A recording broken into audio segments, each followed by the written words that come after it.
Okay അല്ലേ? Move on to next. How did writers in the third phase of Indian English fiction engage with the Indian history? Give examples. അപ്പൊ എങ്ങനെയായിരുന്നു third ഫേസിലേക്ക് എത്തിയ സമയത്ത് ഉണ്ടായിരുന്നത്? Writers in the third phase, such as Salman Rushdie, Vikram Seth, and Amitav Ghosh, introduced new styles and often reimagined India's history in their fiction. അപ്പോൾ ഈ third ഫേസിലേക്ക് എത്തിയ സമയത്ത് എന്താണ്? റീഇമേജിൻ ചെയ്യാണ് ചെയ്യുന്നത്. ഇന്ത്യൻ ഹിസ്റ്ററി ഒക്കെ ഒരു ന്യൂ പെർസ്പെക്റ്റീവിൽ റീഇമേജിൻ ചെയ്യുന്ന ഫേസ് ആണ് തേർഡ് ഫേസ് ഓഫ് ഫിക്ഷൻ എന്ന് പറയുന്നത്. For example, Salman Rushdie's midnight children used allegory to represent post independence history. അപ്പോൾ പോസ്റ്റ് ഇൻഡിപെൻഡൻസ് ഹിസ്റ്ററിയെ ഒന്ന് റുഷ്ദിയുടെ ഒരു പെർസ്പെക്റ്റീവിൽ റുഷ്ദി ക്രിയേറ്റ് ചെയ്യാണ് ചെയ്യുന്നത് മിഡ്നൈറ്റ് ചിൽഡ്രനിലൊക്കെ. Then Shashi Tharoor's The Great Indian Novel used a parody of retell Indian history. അപ്പോൾ ഇന്ത്യൻ ഹിസ്റ്ററിയുടെ ഒരു റീടെല്ലിങ്ങിലൂടെയൊക്കെ ആയിരുന്നു തേർഡ് ഫേസിന്റെ ഒരു prominence.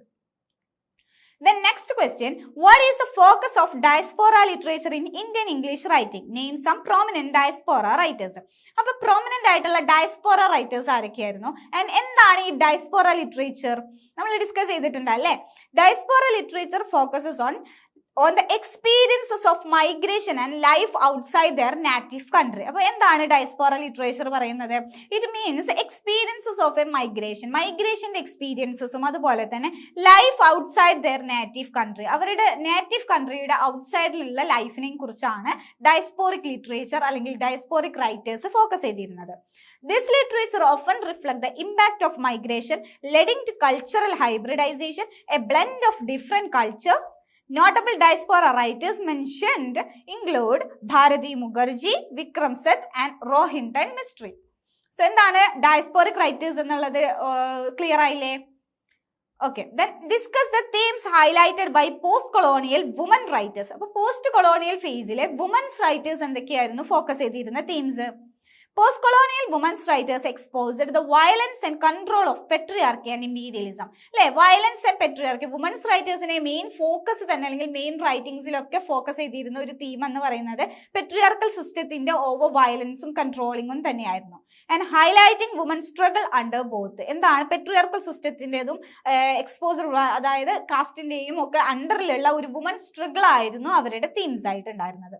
Their work challenged male dominant societal taboos and reflecting the double colonialization of gender and colonial oppression. So women's double colonialization face ചെയ്തിട്ടുള്ള ഒരു category of group ആണെന്നുള്ളത് നമ്മൾ പറഞ്ഞിരുന്നു അല്ലേ? Like based on the patriarchal system and based on the colonial system. So ആ ഒരു sufferings ആയിരുന്നു അവരുടെ റൈറ്റിംഗ്സിൽ കൂടുതലായിട്ട് ഉണ്ടായിരുന്നത്.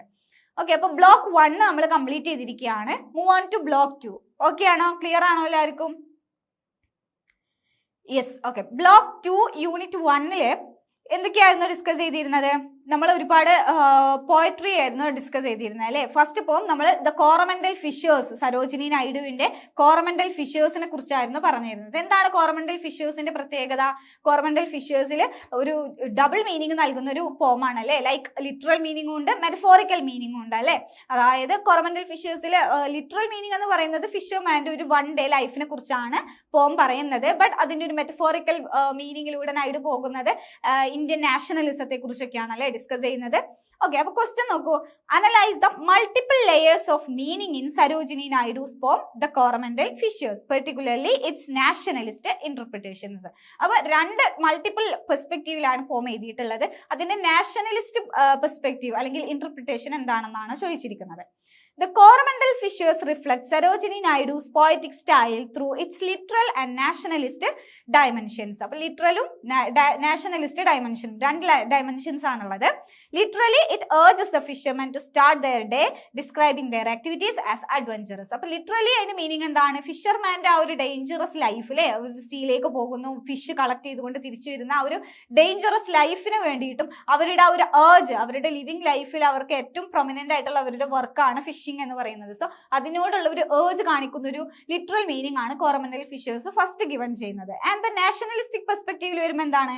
The poem calls for unity in the fish against unity in the fight against British colonialism. അപ്പോൾ ബ്രിട്ടീഷ് കൊളോണിയലിസത്തിന് അഗെയിൻസ്റ്റ് ആയിട്ടുള്ള ഒരു യൂണിറ്റിക്ക് വേണ്ടിയിട്ടാണ് ഒരു മെറ്റഫോറിക്കൽ വ്യൂ ആയിട്ട് നായിഡു ഇവിടെ കാണിച്ചിട്ടുള്ളത്. Symbolises by the fisherman as kings of the sea. ഫിഷർമാനെ കാണിക്കുന്നത് എന്താണ്? കിങ്സ് ഓഫ് ദ സീ ആയിട്ടാണ്. The sea depicted as a mother of figure. എന്താണ് സീ പറയുന്നത്? പറയുന്നത്, സിയെ ഡിപിക്ട് ചെയ്യുന്നത് മദർ ഫിഗർ ആയിട്ടാണ് കാണിക്കുന്നത്. And the waves as comrades. അപ്പൊ വേവ്സിനെ എങ്ങനെയാണ് റെപ്രസെന്റ് ചെയ്യുന്നത്? കോംറേഡ്സ് ആയിട്ട്. അപ്പൊ സിയെ ഒരു മദർ ഫിഗറും അതുപോലെ തന്നെ വേവ്സിനെ കോംറേഡ്സ് ആയിട്ടുമാണ് മെറ്റഫോറിക്കലി ഡിഫൈൻ ചെയ്തിരിക്കുന്നത്. And reflect national solidarity. So the dangers of the see mirror the struggle against colonialism. അപ്പോൾ ഒരു ഫിഷർമാൻ യൂസ് ചെയ്തിരിക്കുന്നത്, ഫിഷർമാൻ ഫേസ് ചെയ്യുന്ന ആ ഒരു ഡേഞ്ചേഴ്സിനെ എങ്ങനെയാണ് നൈഡ് പറഞ്ഞ നാഷണലിസ്റ്റിക് പെർസ്പെക്റ്റീവിൽ ഇന്റർപ്രിറ്റ് ചെയ്തിരിക്കുന്നത്? ആ ഒരു സ്ട്രഗിളിങ്ങിനെ കാണിക്കുന്നത് സ്ട്രഗിൾ അഗെയിൻസ്റ്റ് കൊളോണിയലിസം, ഇന്ത്യൻ പീപ്പിൾസിന്റെ ആ ഒരു സ്ട്രഗിളിംഗ് അഗെയിൻസ്റ്റ് കൊളോണിയലിസത്തെയാണ് റെപ്രസെന്റ് ചെയ്യുന്നത്. While the Horizon symbolises the goal of independence and written during the Swadeshi movement, and it advocates for boycotting British goods and supporting Indian products. So nationalist perspective ഒരു ഫിഷർമാന്റെ ലൈഫിനെ denote ചെയ്യുന്ന ഒരു പോമാണ് Coromandel fishers എന്ന് പറയുന്നത് അല്ലേ? ഓർമ്മയുണ്ടോ? Okay, move on to next poem. Ready അല്ലേ എല്ലാവരും? Explain the concept of confessional poetry and how Kamala Das work exemplifies this style. അപ്പോൾ എന്താണ് കൺഫെഷണൽ പോയട്രി? കൺഫെഷണൽ പോയട്രിയുടെ പ്രത്യേകതകൾ എന്തൊക്കെയാണെന്ന് നമ്മൾ ഡിസ്കസ് ചെയ്തിരുന്നു, ഓർമ്മയുണ്ടോ? Okay, confessional poetry emerging in mid-20th century American and British literature. അപ്പോൾ എന്താണ് confessional poetry emerge ചെയ്യുന്നത്? mid-20th centuryയിലാണ് ബിഗൻ ചെയ്യുന്നത്. American and British literature which reveals personal, private and psychological experience using direct conversational language. എന്താണ് confessional poetry? Using revealing the personal and private life experiences. Personal ആയിട്ടുള്ള അല്ലെങ്കിൽ private life എക്സ്പീരിയൻസസിനെ കുറിച്ചാണ് confessional poetry denote ചെയ്യുന്നത്. And psychological experiences using direct or conversational ലാംഗ്വേജസിലൂടെയാണ് അത് express ചെയ്യുന്നത്. Kamala Das poetry reflect these traits. അപ്പൊ കമല ദാസിന്റെ പോയട്രി, മോസ്റ്റ് ഓഫ് ദ പോയട്രിയും കൺഫെഷണൽ പോയട്രി ആയിട്ട് നമുക്ക് കണക്കാക്കാം. Her works often address themes of domestic struggles and emotional conflicts such as The Freaks, where the speaker reveals sexual dissatisfaction and emotional detachment. This direct approach to private and sometimes taboo experiences aligns her work with the confessional poetry. So, Kamala Dasinte The Freaks നമുക്ക് പഠിക്കാനുള്ള ഒരു പോമാണ് The Freaks. So, ആ The Freaksൽ Kamala ദാസിന്റെ ഒരു freaks example വെച്ചിട്ട് നമുക്ക് Kamala ദാസിന്റെ confessional പോയട്രിയുടെ ഒരു style mention ചെയ്യുമ്പോൾ എന്താണ്, ഒരു പ്രൈവറ്റ് എക്സ്പീരിയൻസസ്, ഒരു ഡിസാറ്റിസ്ഫാക്ഷൻ ഇൻ സെക്ഷുവാലിറ്റി ആണ് The Freaksൽ പറയുന്നത്. സോ പ്രൈവറ്റ് എക്സ്പീരിയൻസസിനെ കുറിച്ച് വിവിഡായിട്ട് ഡിസ്ക്രൈബ് ചെയ്യുന്ന ഒരു ടൂൺ അല്ലെങ്കിൽ ഒരു ടെക്നീക്കാണ് കൺഫെഷണൽ പോയട്രി. ഓക്കെ ആണോ? Move on to next question. Analyze the theme of marital relationships and the exploration of the female psyche in Kamala Das, the poem The Freaks. അപ്പോൾ നമുക്ക് പഠിക്കാനുള്ള ഒരു പോമാണല്ലേ The Freaks എന്ന് പറയുന്ന പോം കമല ദാസ് എഴുതിയിട്ടുള്ള. അതിൽ എന്താണ് കമല ദാസ് പറയുന്നത്? ഒരു വുമന്റെ ഒരു സെക്ഷൽ ഡിസാറ്റിസ്ഫാക്ഷൻ, ലൈക്ക് ഒരു മാരീഡ് ലൈഫിലുള്ള ഒരു ഡിസാറ്റിസ്ഫൈഡ് മാരീഡ് ലൈഫിനെ കുറിച്ചാണ് പറയുന്നത്. ഓക്കെ, എന്താണ് The Freaks explores Kamala Das themes of marital relationships and the female psyche. The poem reflects a woman's emotional and physical detachment from her husband. ഹസ്ബൻഡുമായിട്ടുള്ള ഒരു emotional detachment ആണ് കാണിക്കുന്നത്. With negative description of his appearance and their lack of emotional connection. The speaker's frustration with the focus on physical desires over emotional intimacy is evident. As she compares her heart to a lonely cistern, her admission of pretending passion, calling herself a freak, highlighting her struggle to reconcile her true feelings with the societal expectations, offering a commentary on women's emotional autonomy. അപ്പോൾ വുമൻസിനുള്ള ഒരു emotional ഓട്ടോണമിയെ represent ചെയ്യുന്ന ഒരു പോമാണ് The Freaks എന്ന് പറയുന്നത്. കമല ദാസിന്റെയും like ഒരു woman ക്യാരക്ടറിനെയും ആ വുമൺ ക്യാരക്ടറിന്റെ dissatisfaction in life with her ഹസ്ബൻഡുമായിട്ടുള്ള ഒരു ലൈഫിന്റെ ഡിസാറ്റിസ്ഫാക്ഷൻ കുറിച്ചാണ് ഫ്രീക്സിൽ പറയുന്നത്. Okay, move on to next question. Nissim എസക്കിയലിന്റെ ബാക്ക്ഗ്രൗണ്ട് കാഷ്വലിയാണ് പിന്നീട് നമുക്ക് പഠിക്കാനുള്ള പോമായിട്ട് വന്നത് അല്ലേ? എന്താണ് ബാക്ക്ഗ്രൗണ്ട് കാഷ്വലിയിൽ നിസീം എസക്കിയൽ പറയുന്നത്? മെയിൻ ആയിട്ട് പറയുന്ന ഒരു തീമാണ് ഐഡന്റിറ്റി ക്രൈസിസ്. എന്താണ് ബാക്ക്ഗ്രൗണ്ട് കാഷ്വലിയിൽ? നിസീം എസക്കിയൽ ഒരു ജൂയിഷ് പേഴ്സൺ ആണ്. ജൂയിഷ് പേഴ്സൺ ഇന്ത്യൻ ബാക്ക്ഗ്രൗണ്ടിൽ അല്ലെങ്കിൽ ഇന്ത്യൻ കോണ്ടെക്സ്റ്റിൽ ഫിറ്റ് ഇൻ ചെയ്യാൻ വേണ്ടി സ്ട്രഗിൾ ചെയ്യുന്ന ഒരു ജൂയിഷ് പേഴ്സണെ കുറിച്ചാണ്. ലൈക്ക് അദ്ദേഹത്തിന്റെ ചൈൽഡ്ഹുഡ് എക്സ്പീരിയൻസ് മുതലാണ് അല്ലെ പോം തുടങ്ങുന്നത്. ചൈൽഡ്ഹുഡ് എക്സ്പീരിയൻസ് മുതൽ തന്നെ അദ്ദേഹം ഒരു എലിനേറ്റഡ് alienated person ആയിട്ട്, like because of he was a Jewish person, അങ്ങനെ ഒരു അദ്ദേഹം ഒരു എലിനേറ്റഡ് പെർസ്പെക്റ്റീവിലോട്ടാണ് പോയിക്കൊണ്ടിരിക്കുന്നത്. സോ നിസീം എസക്കിയലിന്റെ ക്വസ്റ്റ്യൻ എന്താണ്? Discuss the Nissim Ezekiel's question of authenticity and how his poem background casually addresses his search for identity in India.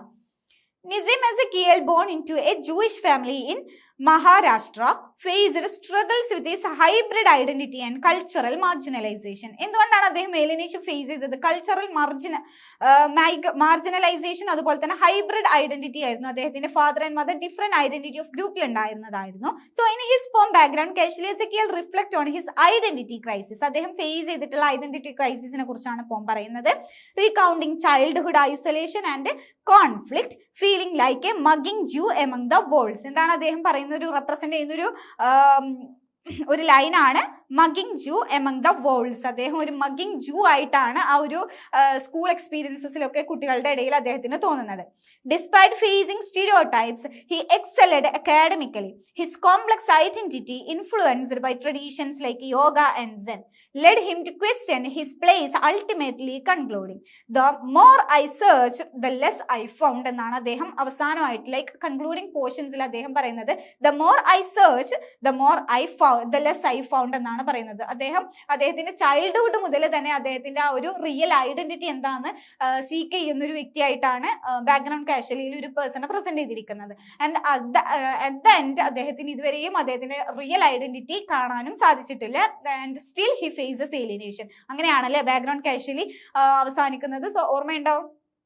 So ഇവിടെ പറയുന്നു അദ്ദേഹം എന്താണോ കൂടുതലായിട്ട് സെർച്ച് ചെയ്തത് അതാണ് അദ്ദേഹത്തിന് തീരെയും കിട്ടാത്തതായിട്ട് വന്നത് എന്നാണ് ആ ഒരു പോമിൽ അവസാനമായിട്ട് അദ്ദേഹം പറയുന്നത്. So choosing to stay in India, Ezekiel embraces his cultural identity, acknowledging his alienation but finding belonging between the contrasting ideas of home and foreign. Home ആയിട്ടും ഫോറിൻ ആയിട്ടും അദ്ദേഹത്തിന് തോന്നാത്തൊരു ഇന്ത്യൻ കോണ്ടക്സ്റ്റിൽ വെച്ചിട്ടാണ് എസക്കിയൽ ഈ പോം എഴുതിയിട്ടുള്ളത് അല്ലേ. Okay, then move on to next poem and its question: how does Jayanta Mahapatra use imagery and structure in Hunger to convey the poem's themes? അപ്പോൾ hunger എന്നുള്ള ടൈറ്റിലിൽ നമ്മുടെ ടെക്സ്റ്റ് ബുക്ക് തന്നിട്ടുള്ളത് ജയന്ത മഹാപാത്രന്റെ മറ്റൊരു പോം ആയിട്ടുള്ള ഗ്രാൻഡ് ഫാദർ ആയിരുന്നു അല്ലേ. അപ്പോൾ അതിലുള്ള ഒരു ക്വസ്റ്റ്യൻ ആണ്, എന്തായിരുന്നു മഹാപാത്രയുടെ ആ ഒരു ഇമേജറിയും സ്ട്രക്ചറും എങ്ങനെയായിരുന്നു എന്നാണ് ചോദിക്കുന്നത്. In hunger or the grandfather, Jayanta Mahapatra uses contrasting images to explore the themes of historical trauma and survival. എന്തായിരുന്നു ഗ്രാൻഡ് ഫാദർ എന്ന പോമിൽ പറഞ്ഞിരുന്നത്? അദ്ദേഹത്തിന്റെ ഗ്രാൻഡ് ഫാദറിന്റെ ഒരു 3 ജനറേഷൻ ഗ്യാപ്പ് പറഞ്ഞിട്ടാണ് അദ്ദേഹം പോം തുടങ്ങുന്നത് അല്ലെ. ഗ്രാൻഡ് ഫാദർ ഫോഴ്സ്ഫുള്ളി ക്രിസ്ത്യാനിറ്റി സ്വീകരിക്കാൻ ഇടയായ ഒരു വ്യക്തിയാണ് because of hunger, because of his poverty. അദ്ദേഹത്തിന്റെ പോവേർട്ടിയും അദ്ദേഹത്തിന്റെ അദ്ദേഹത്തിന്റെ ഫാമിലിയെ രക്ഷിക്കാൻ വേണ്ടിയിട്ട് അദ്ദേഹം ഫോഴ്സ്ഫുള്ളി ക്രിസ്ത്യാനിറ്റിയിലേക്ക് ട്രാൻസ്ഫോം ചെയ്യപ്പെട്ട ഒരു വ്യക്തിയാണ്.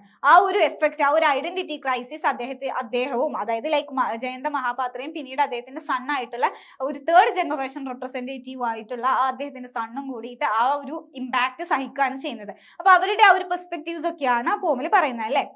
So, Jayanta Mahapatra uses contrasting images to explore the themes of historical trauma and survival. അപ്പോൾ ഗ്രാൻഡ്ഫാദറിന്റെ ഒരു സർവൈവൽ കപ്പാസിറ്റി ആണ് അവിടെ കാണിക്കുന്നത്. The poem begins with the speaker reflecting on his grandfather's diary, which described the hardship of famine and hunger. അപ്പോൾ ഗ്രാൻഡ്ഫാദറിന്റെ diary കിട്ടിയിട്ട് ഗ്രാൻഡ്ഫാദറിന്റെ ആ ഒരു സമയത്തുള്ള ആ ഒരു ഹങ്കർ ആൻഡ് പോവർട്ടിന്റെ സമയത്ത് ഗ്രാൻഡ് ഫാദർ ഫേസ് ചെയ്തിട്ടുള്ള ആ ഒരു സാക്രിഫൈസിനെ കുറിച്ചും ഒരു സ്ട്രഗിളിങ്ങിനെ കുറിച്ചുള്ള ആ ഒരു ഡയറിയിലൂടെയാണ് മഹാപാത്ര അദ്ദേഹത്തിന്റെ ഗ്രാൻഡ് ഫാദറിന്റെ ഒരു ട്രാൻസ്ഫോർമേഷൻ, എന്തുകൊണ്ടാണ് ഗ്രാൻഡ് ഫാദർ ക്രിസ്ത്യാനിറ്റി സ്വീകരിച്ചെന്നുള്ളതിന്റെ ഒരു റിയലൈസേഷൻ കിട്ടുന്നത് അല്ലെ. So the grandfather's decision to convert is compared to jackal scavenging, symbolizing survival instinct. So the poem shifts from the past, focusing on the grandfather's struggles, to the present, where the speaker and his son discuss the history. അപ്പോൾ speaker ആയിട്ടുള്ള Jayanta Mahapatra as A പോയറ്റും അദ്ദേഹത്തിന്റെ സണ്ണും grand ഫാദറിന്റെ ഒരു past ഇവന്റ്സിനെ കുറിച്ച് discuss ചെയ്യുന്ന രീതിയിലാണ് പോം പോകുന്നത്. So the contrast between past suffering and present comfort highlights the difficulties of understanding and grandfather's choice. അപ്പോൾ ഗ്രാൻഡ് ഫാദർ എടുത്തിട്ടുള്ള ഒരു ചോയ്സിന്റെ ഒരു ഡിഫറെന്റ് അണ്ടർസ്റ്റാൻഡിങ്സിനെ കുറിച്ചും പോകാൻ പറയുന്നുണ്ട് അല്ലെ. ജയന്ത മഹാപാത്രയ്ക്ക് അദ്ദേഹത്തിന്റെ ഗ്രാൻഡ് ഫാദറിനോട് ഒരു അലിവ് തോന്നുന്നുണ്ട്. കാരണം അദ്ദേഹം അത്രത്തോളം സഫർ ചെയ്തതിനു ശേഷമാണ് ക്രിസ്ത്യാനിറ്റി ബിലീവ് ചെയ്തത് അല്ലെങ്കിൽ അതിലേക്ക് ട്രാൻസ്ഫോം ചെയ്തത് എന്നത് റിയലൈസ് ചെയ്യുന്നുണ്ട്. ബട്ട് മഹാപാത്രയുടെ സൺ, അതായത് ഒരു തേർഡ് ജനറേഷനിലേക്ക് വരുമ്പോൾ ആ തേർഡ് ജനറേഷൻ മനസ്സിലാക്കുന്ന എന്താണ്, അദ്ദേഹത്തിന്റെ ഒരു സർവൈവൽ എന്ന് പറയുന്നത് സർവൈവൽ ഓഫ് ഇൻസ്റ്റിങ്ക്റ്റിന്റെ ഭാഗമായിട്ട് അദ്ദേഹം ജീവിക്കാൻ വേണ്ടി ഏതൊരു രീതിയിലേക്ക് നിൽക്കുന്ന രീതിയിലായിട്ടാണ് തോന്നുന്നത്. ബിക്കോസ് എന്താണ്, തേർഡ് ഫേസ് അല്ലെങ്കിൽ തേർഡ് ജനറേഷൻ എന്ന് പറയുന്നത് ഭയങ്കര കംഫർട്ടിംഗ് ലൈഫാണ് ഫേസ് ചെയ്തിരിക്കുന്നത്. അപ്പൊ അങ്ങനത്തെ ഒരു രീതിയിൽ ഡിസ്ക്രൈബ് ചെയ്തിട്ട് വേണം ഈ ക്വസ്റ്റ്യൻ ആൻസർ ചെയ്താനായിട്ടോ. Though these images, Mahabharata addresses the impact of historical trauma and the legacy of the survival.